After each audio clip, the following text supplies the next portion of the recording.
Viewers, alam niyo bang mas mai-inlove ang mga smartphones lover sa bagong innovation ng Vivo? Ito yung Vivo V60 na may 3 colorways. Mas pinaganda pa ang specs nito mula sa AI-powered imaging tools at performance upgrade nito.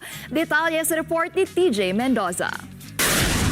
Hindi lang isa, hindi din dalawa, kundi 3. Opisyal lang ipinakilala ng Vivo ang pinakabagong innovation para sa mga smartphone. Ang Vivo V60 na may hindi lang isa kundi 3 colorways, ang Berry Purple, Summer Blue at Mist Gray. So tonight is more than anniversary. It's about looking back with gratitude. Stand here with pride. Looking forward with confidence. We have prepared many surprises for you tonight for enjoy.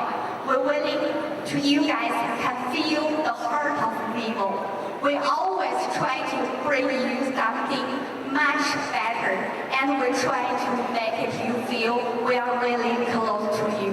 At para makapagbigay ng mas magandang experience sa photography sa pamamagitan ng partnership ng Zeiss at Vivo, mas pinaganda pa ang specs mula sa AI-powered imaging tools at performance upgrades.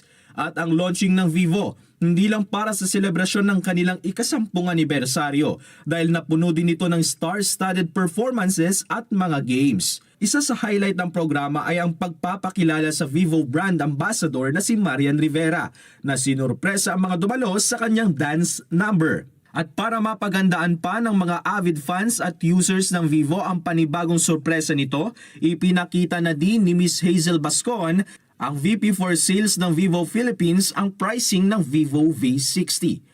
At para sa mga tech-savvy, nag-aalok ang Vivo ng exclusive pre-order deals. Kasama sa mga pre-order perks ang discount na hanggang 2,000 pesos, 0% interest installment plans, at isang libreng Vivo VIP card na may kasamang premium after-sales services. Hindi lang yan, makakatanggap din ang mga mag-pre-order ng libreng Vivo Buds, perfect sa mga mahilig sa musika on the go. TJ Mendoza, para sa mata ng Agila, matatag, matapang, matapat.